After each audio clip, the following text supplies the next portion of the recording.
Hi, my beautiful people. I want to get on here to share this very interesting thing called avoidant behaviors.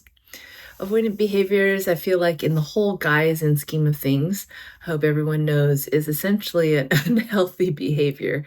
And there's a lot of distorted illusions and delusions that come with avoidant behaviors when we are finding ourselves in that state where we are procrastinating or avoiding something, the mind, the ego, essentially is telling us that by avoiding, we can therefore not have to deal with. We are giving ourselves an easy way out.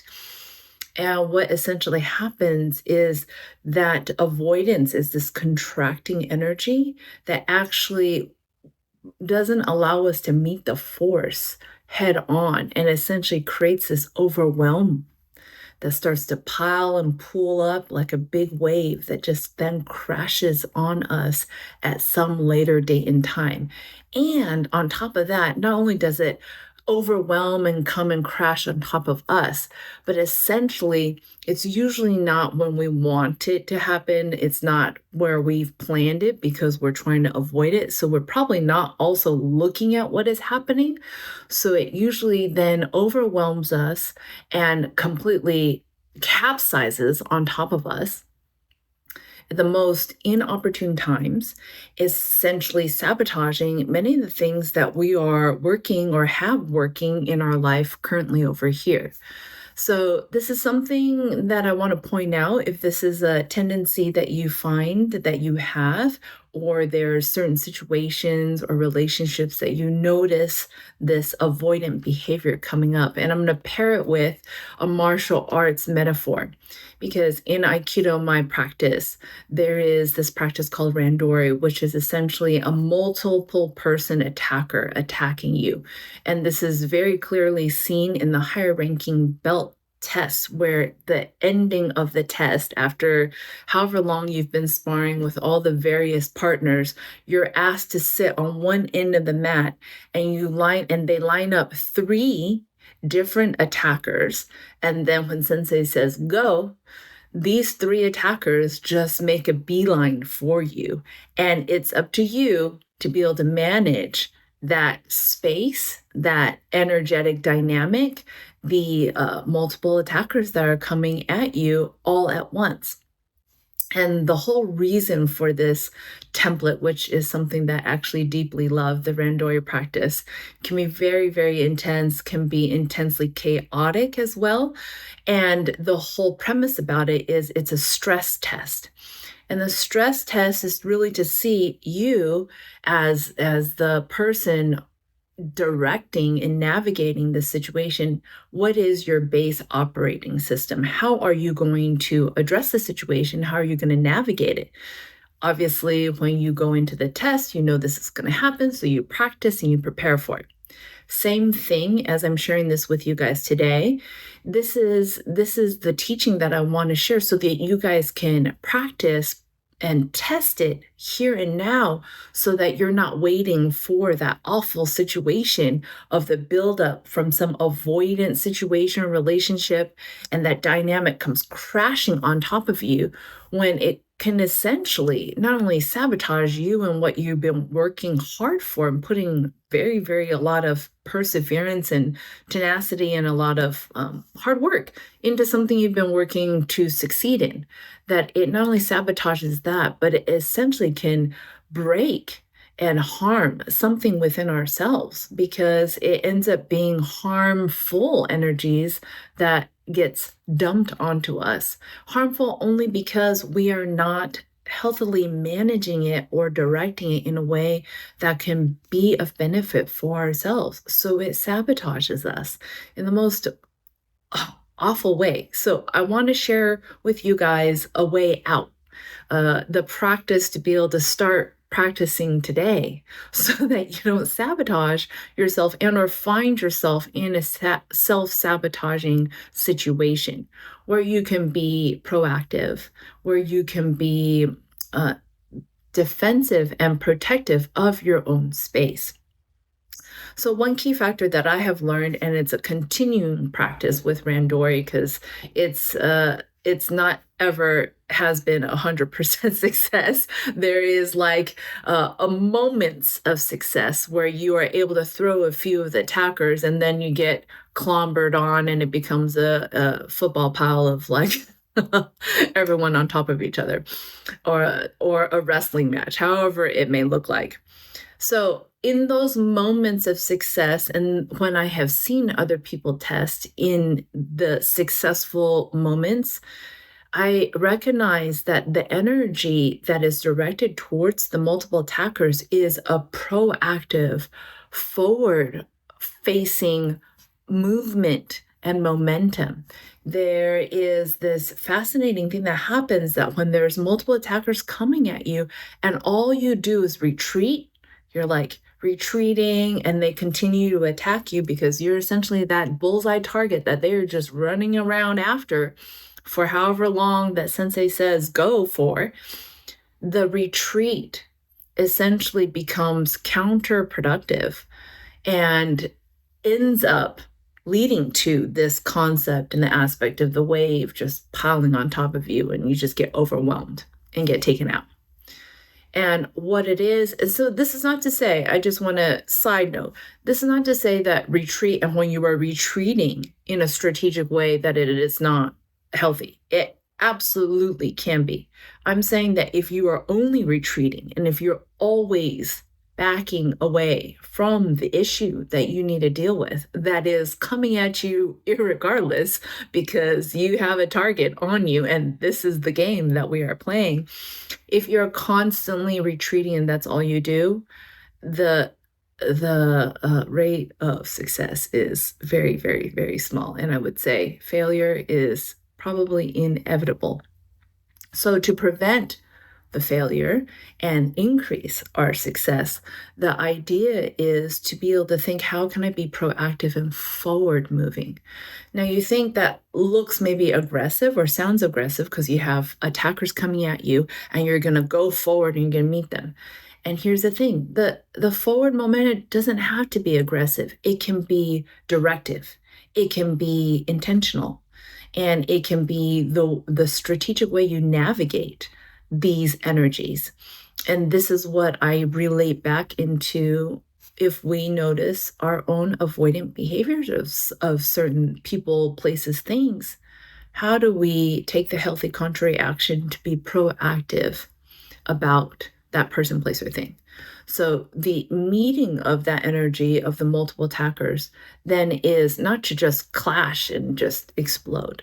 The meeting of that energy, which is very Aikido martial arts, is to meet and then redirect it. So you meet, 3 people are attacking you, right? You meet the first one, redirect. Meet the second one, redirect. Meet the third one, redirect. That is the most ideal situation and setup. Obviously, things aren't always perfect, and it's not a movie set where you can replay things and rehearse things to the point where you have the perfect shot. It's very chaotic. You might redirect the first one, but the second one clombers and clombers onto you. And you have to then address that, reset yourself so that you can be in a position again, right? Faced with a situation and work on redirecting. This is the continual process. So it's like reset, recenter, rebalance, whatever you want to call it, so that you can be in a state, in a place where you can move forward and redirect again. And sometimes that means that I have to reset, recenter with a little bit of a retreat to give myself a little space from the attacker before I re-engage. So that is to say that retreat is an effective strategy, but not just retreat. It kind of goes into kind of military strategy. And I'm sure if anyone has read The Art of War, there is and what I've learned from my martial arts practice, there's no one direction that you want to attack.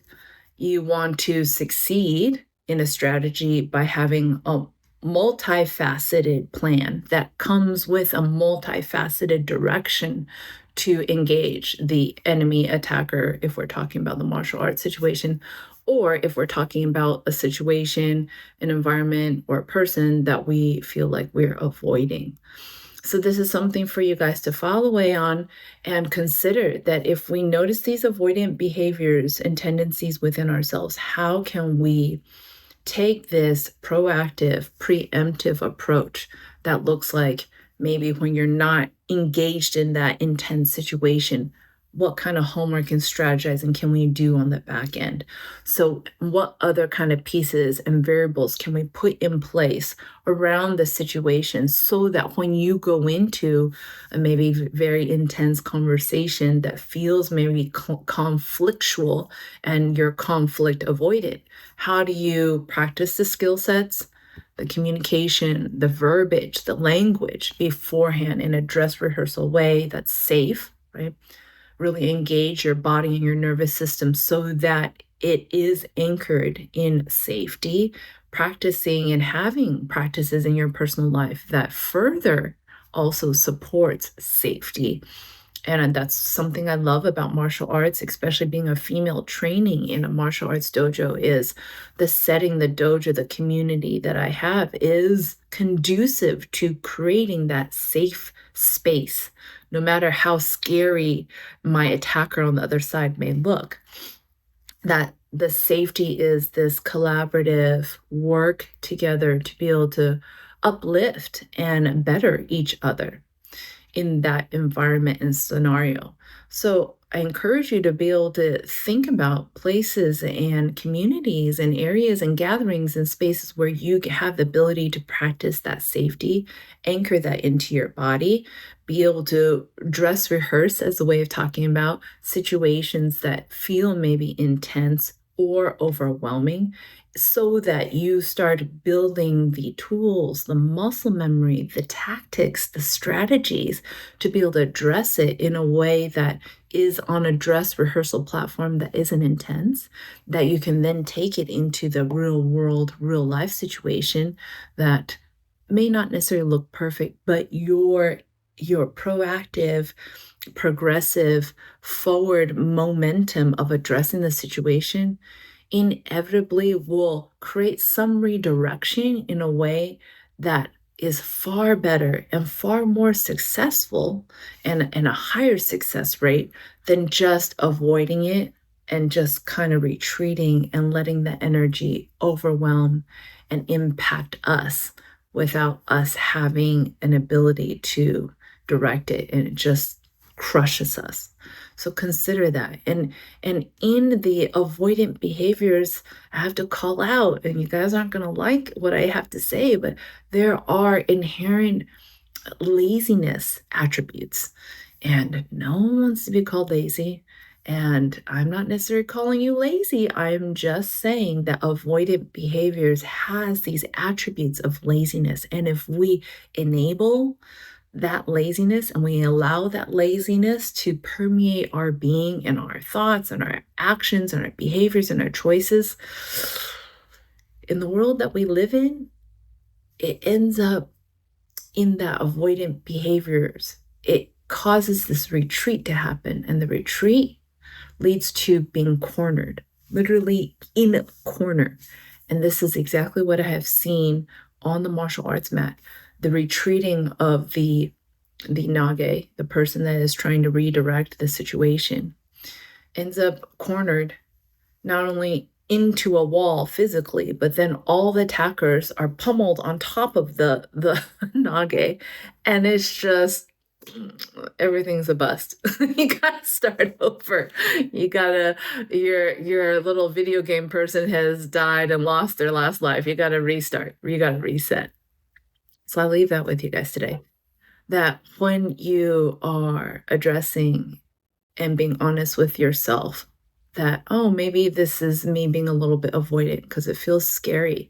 How do you start to work with the fears or the insecurities?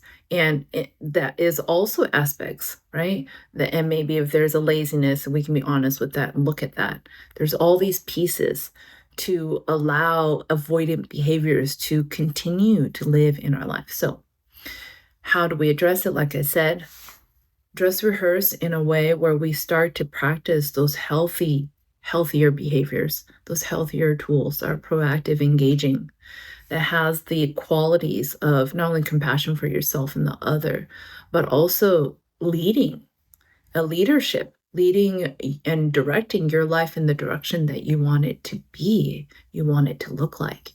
And I know you can do it. I know you can because I come from initially a very conflict avoidant place within myself because keeping the peace for me meant survival and meant safety. And from all these years of training and practice, not only meditation, but also martial arts, as well as this work, I've come to understand as I sift through all those layers within myself, working on my own laziness, working on my own avoidant tendencies and behaviors, because I, I think it will be the easy way out if I just avoid it and don't look at that, which actually is just an ostrich with its head in the ground and nothing good comes forward from it. That working through all those things myself, I am sharing with you, don't do that.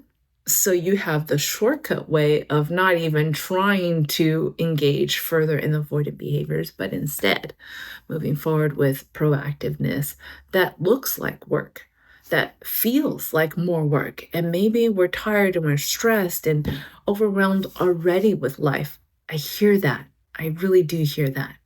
And I would say, yes, and how can we continue to still do our very best and take one more step in being proactive, doing our best to practice these engaging, redirecting skill sets so that these strengths become our asset and you become the captain of your ship, directing it forward, navigating, parting the seas, parting the way, parting the attackers coming at you, and splitting them apart, literally like an arrow, splitting through right down the center.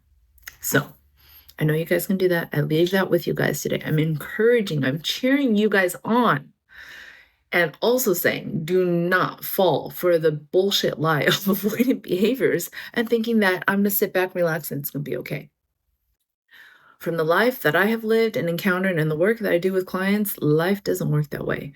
You can sit back and relax and take a minute if you need to for the momentum that you've built up and cultivated and curated in your life. But if you stay there, oh, I get worried. So, wishing you all the best, sending you all my love, big love.